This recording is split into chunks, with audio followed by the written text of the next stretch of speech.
Eu fico feliz que nesse mar de conteúdo lixo você escolheu assistir um conteúdo de qualidade. Agora fique com o corte. Mas você acha que o colapso é mais comum na vítima ou no narcisista? Eu não sei se eu consigo te falar se é mais comum. O que eu consigo te falar é que tem pessoas que colapsam e usam disso como um trampolim para voltar a se reerguer com mais saúde mental. E tanto vítimas quanto narcisistas, tá? Então, por exemplo, muitas pessoas que descobrem que mãe, pai é narcisista, ou tá no espectro, ou é psicopata, ou borderline, ou alguma coisa assim, isso é um colapso.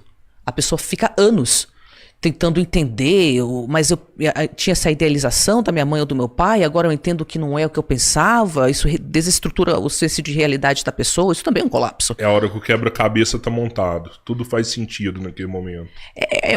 Faz sentido e nada faz sentido, né? Tá. Porque o jeito que a pessoa enxergava a realidade, de repente não é mais válida. Só que ela não tem outro jeito sólido e estável de enxergar a realidade, ela fica oscilando entre duas vozes. Você é um péssimo filho, você não deveria pensar isso. E não, é isso mesmo que faz sentido. Agora finalmente eu enxergo, as coisas se encaixam.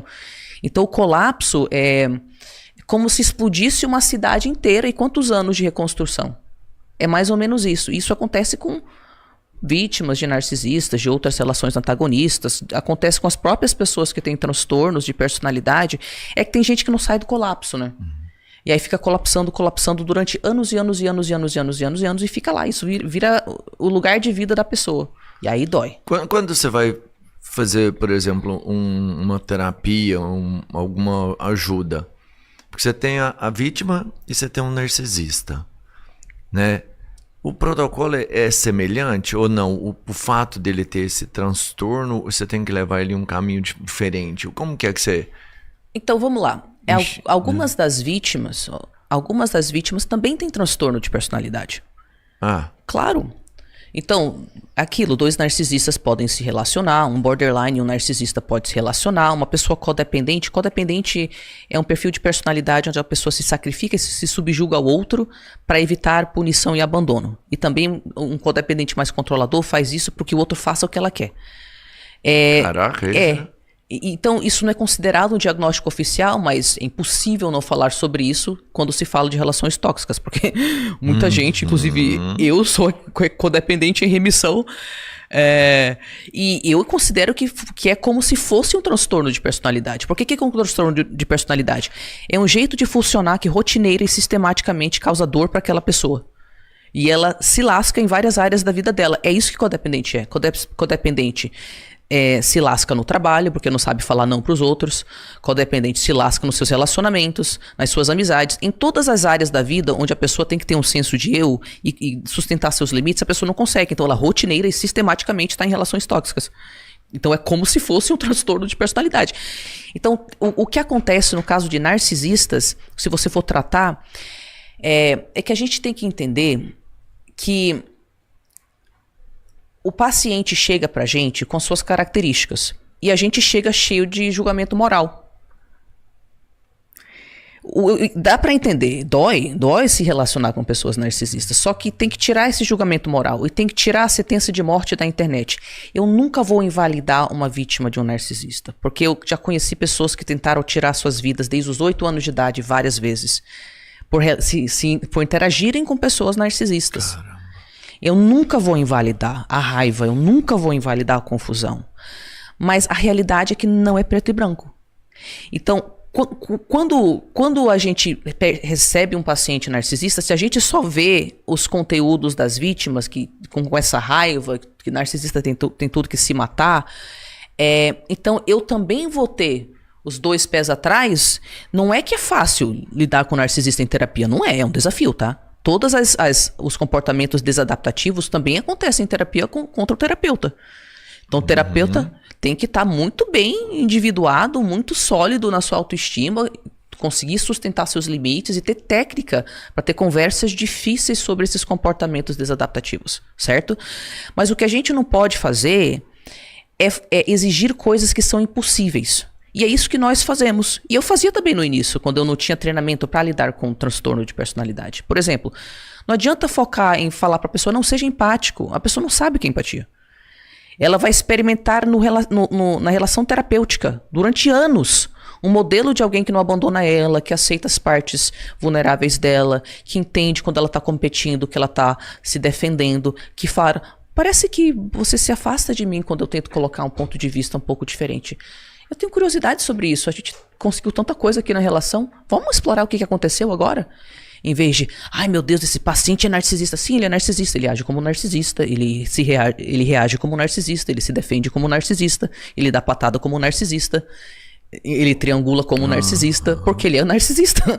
Então, a ideia que a gente tem é que como um narcisista ousa agir como um narcisista, ele vai agir como? Se ele está em terapia buscando ajuda por aquilo, porque ele não tem outro modelo. Então, esses comportamentos demoram anos para mudar.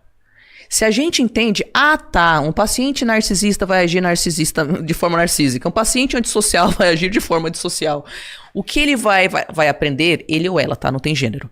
Ao longo dos anos vai ser construído, porque ele não tem outro modelo de como agir. Eu vou ter que modelar para ele que ele está seguro em demonstrar as partes vulneráveis, que não precisa se defender 24 horas por dia. Ele vai ter que ter essa experiência pela primeira vez na vida comigo. Isso vai demorar uns aninhos aí para ele começar a relaxar, começar a mostrar as partes mais vulneráveis e conseguir agir de forma não tão defensiva. Então, isso daí eu acho que é o que mudou da nossa última conversa pra hoje, sabe? Porque na nossa última conversa eu saí daqui com a impressão que o narcisista, ele te causa danos, né? Danos cerebrais. Causa. E que fica marcado na sua vida pra sempre, e que a melhor forma que você tem que fazer é se afastar dessa pessoa pra sempre, nunca mais se relacionar com ela. Cortar toda a relação. Se é pai, se é mãe, tchau. Se é filho, tchau. Porque nunca vai mudar. E hoje, com você conversando, eu acredito que sim, é difícil. Mas algo pode ser feito desde que você tenha uma conversa adulta e que esteja acompanhada com alguém para... que você me fala sobre vamos isso? lá. O que eu te falo sobre isso é assim. Pra gente sobreviver enquanto organismo no planeta Terra, tem os cavalos, as vacas, os insetos, tem o ser humano. Eu tenho que fazer o que é necessário para minha sobrevivência. A realidade é que quase nenhuma pessoa em relacionamento tóxico, como a pessoa narcisista, tem saúde mental de ficar nesse relacionamento e conseguir se curar. Porque o fato de que eu tô fazendo terapia, por exemplo, não quer dizer que a pessoa narcisista tá. E se demora para ela ou para ele anos, o que me garante que eu tenho saúde mental, eu aqui em depressão com ideação suicida, para ficar esperando para ver se o outro melhora? Sim. Isso, muito interessante que você falou, porque não é que não tem nenhuma pessoa que não consiga conversar com narcisistas e lidar, tá? É que não necessariamente o narcisista quer saber.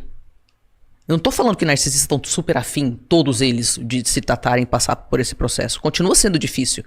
A gente tá mudando as informações para convidar mais narcisistas a buscarem terapia. E eles buscam, certo? O que eu tô falando é que o que a gente orienta para as vítimas? Eu continuo em contato zero com a minha mãe. Por quê? Porque eu não tenho ilusão de salvá-la. Ela não quer fazer nada sobre a saúde mental dela, então ela que continue no canto lá. Por quê? Porque continua sendo tóxico para mim. Eu não tenho relacionamento com pessoas antagonistas, porque isso é tóxico pra mim. Eu quero relacionamento com pessoas que têm um nível de maturidade que elas conseguem conversar comigo, e quando a gente tem aí um desafio na relação, a gente conversa, de adulto pra adulto. Sim. Eu não quero um relacionamento onde eu fico, nossa, minha compaixão é tão grande que todo dia eu vou ser atacada e dizimada por essa pessoa, mas eu sou forte o suficiente. Eu sou forte o suficiente de não ter contato com você. Muitas pessoas, das vítimas, elas não têm saúde mental para ficar tentando pensar em vamos ver se vamos reparar o relacionamento.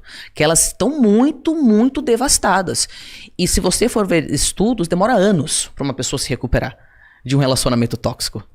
Então ela tem que se recuperar, a enorme maioria das vezes, longe dessa pessoa. E talvez nunca volte a ter contato. Quando eu falo que é possível narcisistas se tratarem, eu estou falando com narcisistas que estão ouvindo essa mensagem. E sempre só ouviram a mensagem de que eles têm que se matar porque eles não valem nada, não sei o quê. Eu tô falando com eles, para buscar terapia. Com eles que eu tô falando.